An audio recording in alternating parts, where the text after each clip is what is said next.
বিশ্বজুড়ে তথ্যের নিরাপত্তা ও নির্ভরযোগ্যতা এখন বড় চ্যালেঞ্জ হয়ে দাঁড়িয়েছে।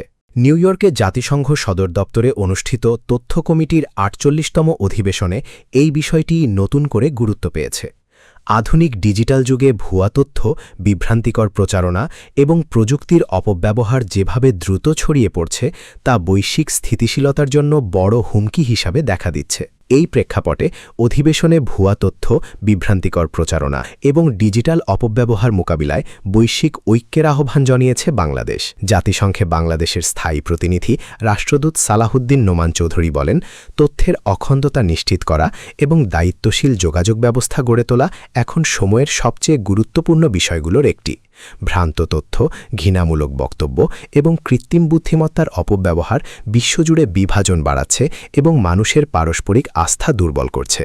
এ কারণে তথ্য ও যোগাযোগ প্রযুক্তির দায়িত্বশীল ব্যবহার নিশ্চিত করা জরুরি। একই সঙ্গে আন্তদেশীয় ও অভ্যন্তরীণ ডিজিটাল বৈষম্য কমানোর ওপরও গুরুত্ব দেন তিনি, যাতে প্রযুক্তির সুবিধা সবার জন্য সমানভাবে নিশ্চিত করা যায়। এছাড়াও তিনি শান্তিরক্ষা কার্যক্রমে বাংলাদেশের সক্রিয় ভূমিকার কথাও তুলে ধরেন। বিশেষ করে নারী শান্তিরক্ষীদের অংশগ্রহণ আন্তর্জাতিক অঙ্গনে ইতিবাচক প্রভাব ফেলছে বলে তিনি উল্লেখ করেন। পাশাপাশি অপপ্রচার প্রতিহত করা, জবাবদিহিতা নিশ্চিত করা এবং পরিবেশগত দায়িত্বশীলতা বাড়ানোর জন্য সমন্বিত আন্তর্জাতিক উদ্যোগের প্রয়োজনীয় কথাও জানান।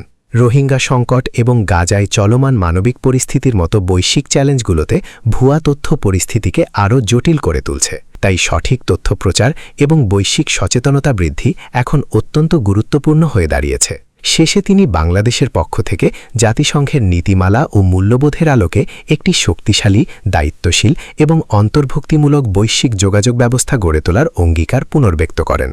এই আলোচনার মধ্য দিয়ে আবারও স্পষ্ট হয়েছে যে তথ্য এখন আর শুধু যোগাযোগের মাধ্যম নয়, এটি বৈশ্বিক শান্তি, নিরাপত্তা এবং আস্থার একটি গুরুত্বপূর্ণ ভিত্তি। আর তাই ভুয়া তথ্য মোকাবিলায় এখনই প্রয়োজন সমন্বিত বৈশ্বিক উদ্যোগ।